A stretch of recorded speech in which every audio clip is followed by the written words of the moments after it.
On today's episode, I'll go through some injury updates that we got from practice down in Tampa Bay, as well as what Lukas Reichel could learn from Ilya Mikheyev.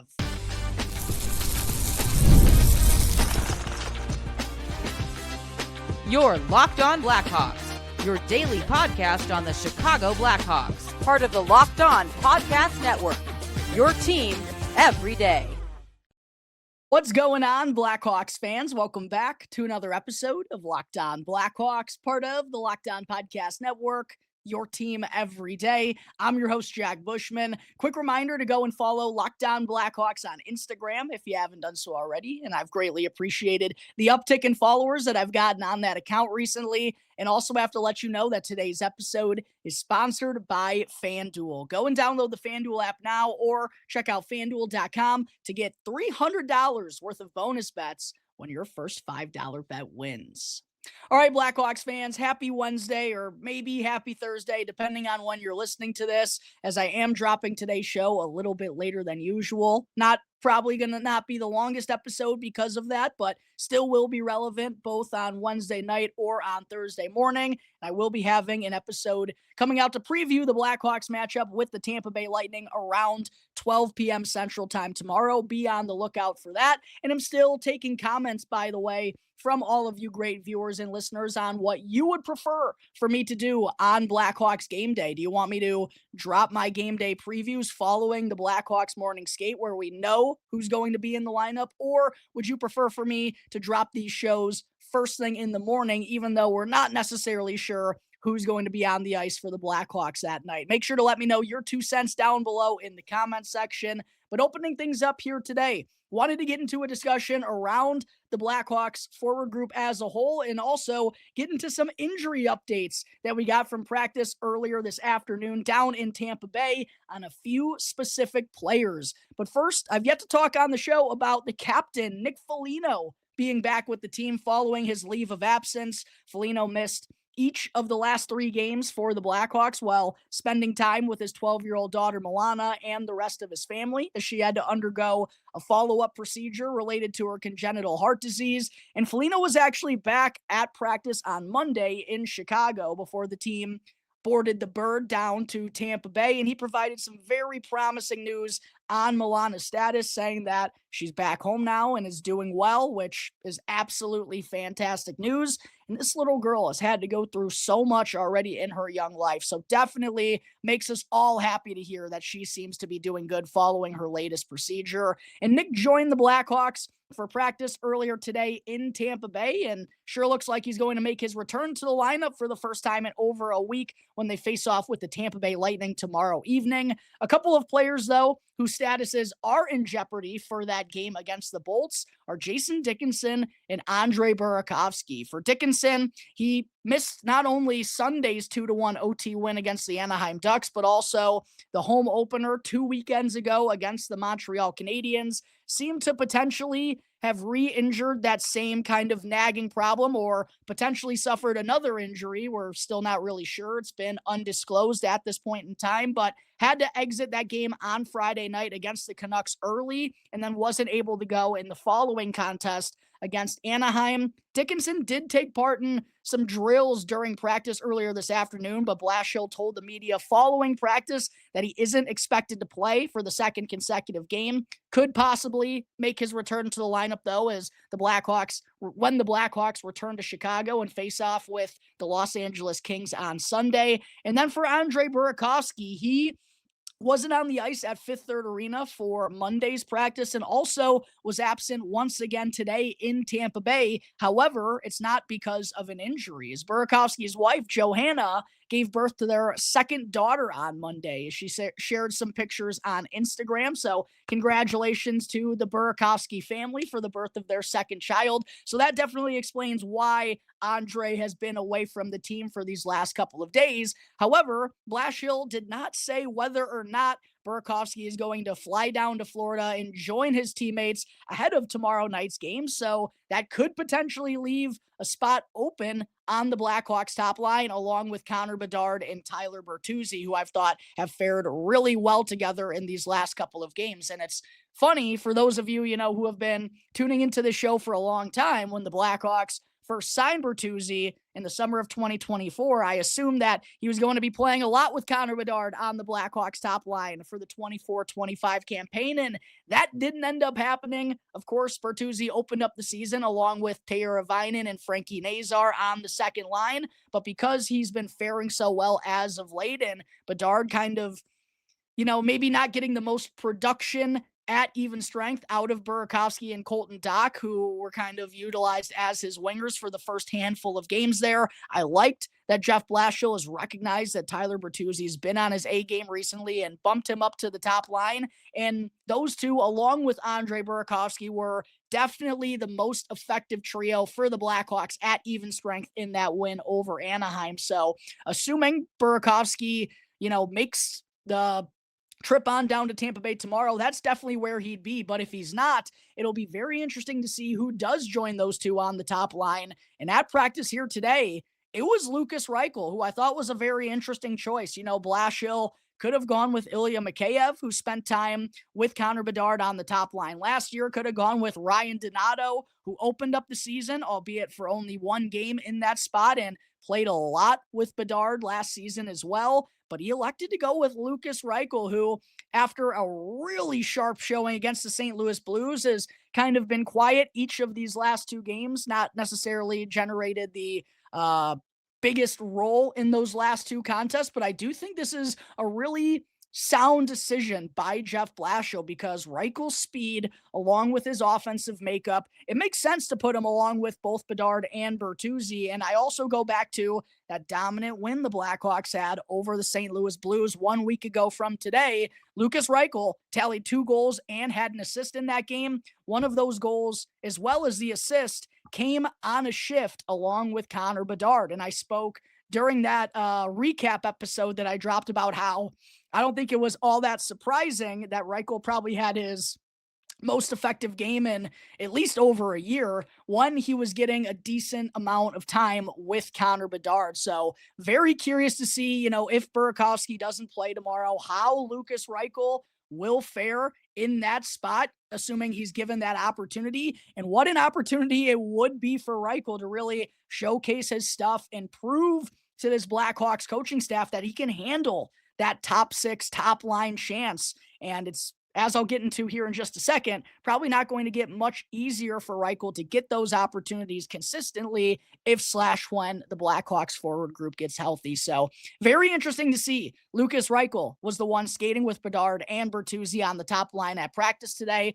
That left Teuvo Teravainen, Frank Nazar, and Ilya Mikheyev as the second line, like they were on Sunday against the Ducks. The third line was the same as well, with Colton Dach, Ryan Green, and Ryan Donato, who's riding a 4-game point streak and has found the back of the net in 3 consecutive contests. And then down on the fourth line, rounding things out, the captain, Nick Foligno, was serving as the fourth line center.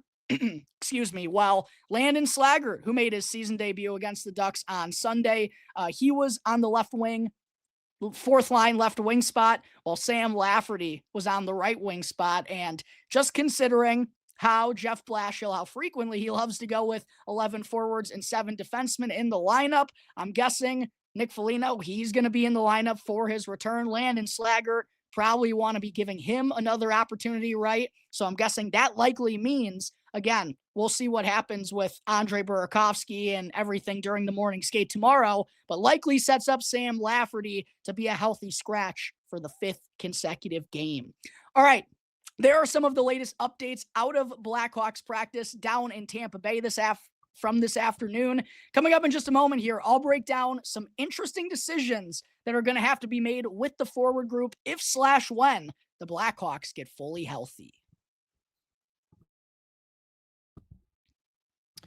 But first, I do got to talk to you all real quick about FanDuel. The NFL season is fully in swing, and FanDuel is making sure you're ready for every kickoff with a can't-miss offer.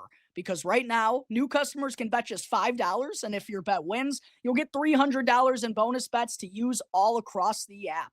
And what I personally love about FanDuel is that it's super quick, it's easy, and the best way to add a little more energy to your Sundays. With player props, same-game parlays, and now more ways than ever to get in on the action, are you ready to play? All you got to do is download the FanDuel app now or go and visit FanDuel.com today in order to get started. Again, that's FanDuel.com to place your first $5 bet and get $300 in bonus bets when it wins. I also got to talk to you all real quick about Rougiette. Let's be real. Making excuses doesn't solve anything. We've all heard them before. It's just stress. I'm tired, or it happens to everyone sometimes. But when it comes to performance, sometimes your body just needs a little extra support, and that's where Rougiette comes in. Rougiette.com offers fast-acting, doctor-prescribed treatments designed to help you stop making excuses and start making moves. The process is fast, simple, and private, and it's all handled by real doctors. So go and visit rugiet.com/LockedOnNHL to get 15% off on your first order. Again, that's rugiet.com/LockedOnNHL. And don't forget to use our promo code LockedOnNHL in all caps so they know exactly who sent you. Rougiette. Stop making excuses and start making moves. Real quick before I get into segment 2, per usual, a reminder to please go and smash that like button and subscribe to Locked On Blackhawks on YouTube as well. I greatly appreciate all the support. Segment 2 on today's show, continuing on with the Blackhawks forward group. I know they are currently without Jason Dickinson. He's dealing with a little bit of a nagging injury. Burakovsky's status is also in doubt for tomorrow's game. But with Landon Slaggert now back and having made his season debut against the Anaheim Ducks, once Jason Dickinson and Burakovsky return, and the hope is that, Burakovsky is not dealing with an injury or anything. He's just away from the team for the time being. If he's not going to be back tomorrow, very likely going to happen on Sunday against the Los Angeles Kings. And as Jeff Blashill alluded to following practice here today, he thinks there's a decent chance that Ryan Dickinson. That would be a very fun combo of Jason Dickinson and Ryan Donato. No, back in all seriousness, There sounds like there's a good chance that Dickinson is able to rejoin the lineup on Sunday. And with that being the case, things are going to get a whole lot more interesting for this Blackhawks forward group. They've honestly kind of needed each and every one of them through the early portion of the season, having 7 games in a 12-day stretch to begin the 25-26 season. It's kind of easy to see why some guys have been banged up. But again, it's a big if. You'd never know if someone's going to suffer some sort of injury. Not that you want that to happen, knock on wood, but it's a physical and fast game, hockey is. So these things happen from time to time. But if the Blackhawks have 14 forwards healthy, I think there's just a really fascinating discussion around, A, do we need to have 14 on the active roster? And then B, who would kind of be the odd man out of that group in terms of potentially a trade, potentially someone getting sent back down to Rockford. It just makes for a very interesting discussion because especially Blashill only likes to go with 11 forwards in this lineup currently. And I just broke down the Blackhawks forward lines at practice here today. Without Andre Burakovsky and without Jason Dickinson, they have 12, obviously, and Sam Lafferty, as I mentioned, is probably the likely one to be as a healthy scratch tomorrow, is the lone healthy scratch, I should say, if Burakovsky and Dickinson aren't able to play. But with those two guys, that gives the Blackhawks 14 forwards, and yeah, they can keep 14 on the roster, but again, just when they only play 11 on a regular basis, I believe only twice this season, out of the opening 7 games, Jeff Blashill has dressed 12 forwards in the lineup. It does just kind of feel like if there's one too many. And, Sam Lafferty, it's pretty clear where he stands. He's being utilized as an extra even with only 12 forwards on the active roster. But in terms of having 2 other guys out of the lineup on a regular basis, I just don't know exactly who they'd want that to be, right? The captain, Nick Foligno, he's going to be playing on a regular basis when he's with the team. Landon Slaggert, I know he might not be held in the same air as Colton Dock or Ryan Green in a sense, but I do think the Blackhawks want to be giving him regular opportunities and don't want to be healthy scratching him as frequently. Ryan Green, who I just mentioned, you don't want to be having him in and out of the lineup consistently. So I just wonder, is there going to be a move made in this Blackhawks forward group? Would they send Ryan Green back down to Rockford? Would they consider trading Lukas Reichel, which I don't think is the most likely option just because I know it definitely could still happen for the many reasons I've talked about on the show, but I feel like at this point, you're giving Reichel opportunities to go up in the top 6. Maybe that is to be done to have him showcase his stuff and maybe try to boost up his trade value. But I still feel like at the end of the day, at best case scenario, Lukas Reichel is fetching a third round pick in the trade market. And the Blackhawks, if Lukas Reichel is looking good, I feel like they'd rather just kind of keep him around and kind of see how things go the rest of the season, as opposed to trading him for a third round pick that they don't necessarily need, even if it would be the right thing to do for Reichel and giving him another opportunity with another club, a fresh start. It feels like that's probably where things are headed regardless, because Reichel is in the final year of his contract. It's just going to be, at this point, seems like whether it's going to be Lukas Reichel leaving the Blackhawks in the free agent market or Lukas Reichel getting traded. And it is still definitely a possibility, but I do feel like Ryan Green could be going back down to Rockford. However, there is the Blackhawks center ice issue, and Connor Bedard, Frankie Nazar, they have been better at the faceoff dot recently, but Ryan Green has been holding his own as well. And with Jason Dickinson out of the lineup, I know I'm talking about when the Blackhawks get fully healthy, but still, even with Jason Dickinson back, who's going to serve as that fourth line center? Is it going to be Nick Foligno, who has mostly played on the wing in his career, although he's fared well at the faceoff dot for the Blackhawks these last couple of seasons? But altogether, again, with only 11 forwards regularly being part of the lineup, I just don't see 3 guys who clearly deserve to be extras on a regular basis. It just feels like, to me, the Blackhawks would be more comfortable having Lukas Reichel in that spot and having Sam Lafferty in that spot as well. And that would likely mean one of Ryan Green or Landon Slaggert going down to Rockford and joining on with the Ice Hogs. And just because Landon Slaggert has been on the pro scene longer than Ryan Green has, that's kind of why I feel like Ryan Green is the most likely option. But since we're on the topic of Lukas Reichel here, Blackhawks fans, I do want to have a little bit of a discussion. It was actually one that I had talking with someone about the Blackhawks a couple of days ago, and I was like, oh, this is something I should probably talk about on the show. I really feel like Lukas Reichel, if he wants to be an effective NHLer, and listen, I could be wrong. Maybe Lukas Reichel goes and joins on with another team and surprises us all and becomes a legitimate top 6 player. There are some people who wouldn't even be surprised by that, considering, the upside that Reichel has flashed, albeit inconsistently. He's shown that he does have some promise, still only 23 years old, and can absolutely fly out there on the ice.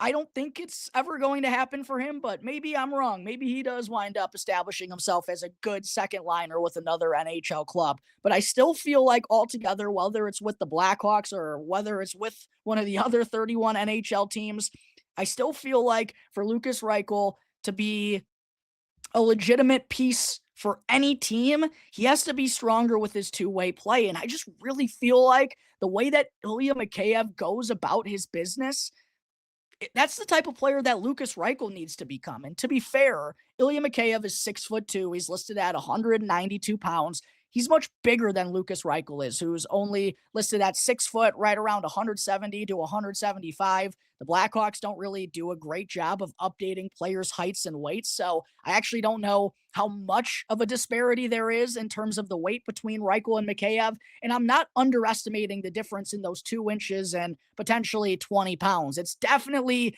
a big reason why Ilya Mikheyev can play so hard on the forecheck and does so well along the boards and in those dirty areas and just does all the little things so great. It's definitely because of his size as well, but with the way that Lukas Reichel skates, and I do feel like Ilya Mikheyev's best attribute overall is his skating. It's what allows him to make plays in all 3 zones, both defensively and offensively. That's the kind of style that Lukas Reichel, I think, that's the type of player that Lukas Reichel needs to turn into. And there are just players that have to kind of look themselves in the mirror at times and realize that their skill probably isn't going to get them to where they want to be. And look, Ilya Mikheyev is no slouch on the offensive side of things either, right? I talked about how he played on the top line along with Bedard last year and handled himself pretty well, mostly because of the pace that he plays with, which again, Lukas Reichel absolutely can do that same thing and played well in some opportunities along with Bedard last week against the St. Louis Blues. But the defensive side of things, Lukas Reichel needs to become more of a force on that side of the puck because of his speed, because of how aggressive he is playing in all three zones. And I just would really like to see that be what Lukas Reichel becomes. Now, it's definitely easier said than done. I just mentioned the height and weight disparity, but I feel like for Reichel's best chance to become a solid NHLer, that's the type of guy that he has to be. And if he could turn into that type of guy, I know Coach Jeff Blashill would absolutely fall in love with him because Blashill has spoken so highly about Ilya Mikheyev, and the way Mikheyev goes about his business not only commands the respect from his head coach, but it commands the respect from everyone else on the team. And I just think Lukas Reichel needs to diversify his skill set. And it's something I've talked about for the last couple of years. It was honestly something I remember talking about with Philip Kurashev a handful of years as well, because the skill just isn't good enough for him to be a legit top sixer on a contending NHL team. And I feel the same way about Lukas Reichel. If he wants to be a legitimately capable NHL player who is a trusted part of the lineup, he's got to be more responsible on the defensive side of things and make a larger impact in that area. So I just feel like this time with Reichel and Ilya Mikheyev, both a part of the same forward group, Reichel should be doing everything in his power to try and replicate what Ilya Mikheyev has done to establish himself as a really sound two-way player in this league who has still scored 20 goals twice, who is still a regular 30 to 40 point producer and is a capable skater on the offensive side of the game as well. Lukas Reichel, we're not asking him to go and be a 50, 60 point guy because quite honestly, that's not what the Blackhawks need him to be. They have guys who can go and do that.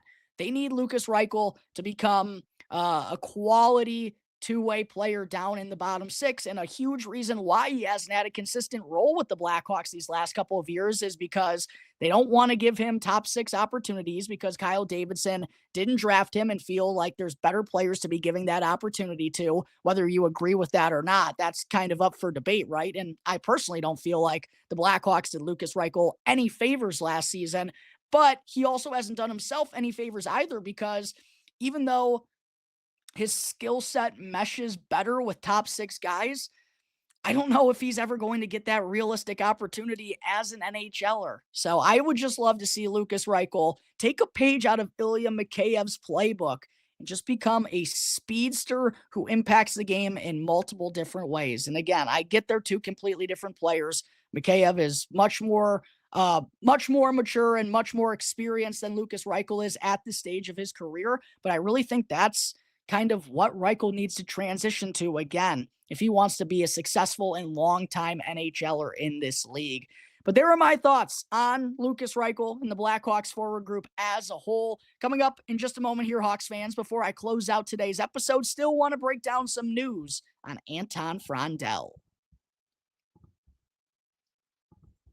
But first, I need to talk to you as well about Monarch. Most people can't name all of their financial accounts or even what they're worth, whether it's 401ks, properties, or investments. And when you don't have the full picture, you can end up leaving money on the table. But that's why there is Monarch, an all-in-one personal finance tool that brings your entire financial life together in one clean, super easy-to-use interface, both available on your phone and on your laptop. And Monarch does all of the heavy lifting for you so that you can link all of your accounts in minutes, see clear data visuals, and finally feel in control of your money without ever having to touch a spreadsheet. So don't let financial opportunities slip through the cracks any longer. Go and use our promo code LOCKEDONNHL in all caps at monarch.com, and you'll also get half off on your first year. Again, that's 50% off on your first year at monarch.com when you use our code LOCKEDONNHL in all caps. Segment 3, before I wrap up today's show, did want to be sure to mention that Anton Frondell, the third overall selection in the 2025 NHL draft, has just been named to Sweden's roster for the upcoming U25 Nations tournament, which serves as the last international tournament ahead of the World Junior Championship, which is always kicking off right around Christmas time, which Frondell also figures to be a part of for Team Sweden. Frondell joins notable young Swedish players like Leo Salin Valenius, Milton Gastrin, Ivan Stenberg, who's doing some special things in the SHL, as well as his good buddy and teammate Victor Eglund, as well as Viggo Bjork, and more on the Swedish roster, just serving as another great opportunity for Frondell to showcase his stuff, also prove that he deserves a meaningful role for Team Sweden at the U20 World Junior Championships. But in addition to Frondell being named to this Five Nations U20 roster, I also wanted to talk about just how incredible of a start to the season it's been for Frondell over in the SHL. I've talked on the show recently about Nick Lardis and Oliver Moore doing their things for the Rockford Ice Hogs over the weekend, but Anton Frondell is sure off to an incredible start to his season as well, with 7 goals in his opening 12 games of SHL action as a young 18-year-old. That's good for 4th in the entire league, Blackhawks fans. 7 goals, 2 assists, 9 points for Frondell in his opening 12 contests. As of late, he's been getting a much larger opportunity inside Djurgården's top 6, mostly playing on the second line. And I remember when Frondell opened up on the third line those first couple of games when he was just still getting his feet wet in the SHL, there were some people saying he should be over here in North America getting time with the Blackhawks or getting time with the Ice Hogs. But I think this is the perfect place for Frondell to be, as I've mentioned time and time again. Not only would he have had to deal with all of the pressure coming over to Chicago immediately, it had already been a very hectic season for him as a 17, 18-year-old, but it also, I'm sure, would have been a pretty big culture shock for him coming from Sweden, coming to Chicago where everyone knows his name, just saw him be the team's top draft choice. And we've seen the Blackhawks organization kind of go wrong with rushing prospects to the professional scene too early. Did not want them to do the same with Anton Frondell, and he's absolutely thriving where he's at over in Sweden with Djurgården, where it's probably going to be his last season with that team. Expected to come over to North America for the 26-27 campaign, but I thought this just allowed him to naturally continue along that same development path that he's been on, while also playing in a very familiar place, even though it is in a new league, the top professional league over in Sweden. He's still getting an incredible opportunity playing against grown men, now getting a second line role as an 18-year-old. That's an incredible opportunity for Anton Frondell, and I love to see that he's absolutely making the most of it. And while I wasn't necessarily preaching for the Blackhawks to go and select Frondell 3rd overall, he wasn't, as I've said, necessarily the player I would have selected if I were Kyle Davidson. I've been thrilled with what I've seen out of Frondell so far. And obviously, we still have years to go, until we'll know whether the Blackhawks made the right decision or not. But Frondell is definitely starting to win me over more than he did heading into the 2025 NHL draft. And along with Oliver Moore, Nick Lardis, and Roman Kanserov, who I've talked a lot about on the show recently, Marek Vanacker is tearing up the OHL with Brantford. I mean, all of these guys who are likely in their final seasons with their respective teams and are going to be joining on with the Blackhawks organization. It's yet another reason for all of us to be so stoked about this Blackhawks future. Real great stuff from Anton Frondell over in Sweden. Hopefully he'll be able to keep that up the rest of the way for Djurgården and head over to North America on a real high note. But that's going to take care of today's episode of Locked On Blackhawks, everyone. Apologies for this coming out a little bit later, but whether you listen to this here tonight on Wednesday or early on Thursday, still going to be very relevant. And again, I'll have a game day preview drop ahead of tomorrow's matchup with the Tampa Bay Lightning coming out around 11:30 or 12 p.m. Central Time. Be on the lookout for that. Go and subscribe to Locked On Blackhawks on YouTube if you haven't done so already. Follow Locked On Blackhawks for free as well, wherever you may be listening to your podcasts. Until the next episode, everyone, enjoy the rest of your days. I'll see you next time on the Locked On Blackhawks podcast, part of the Locked On Podcast Network, your team every day.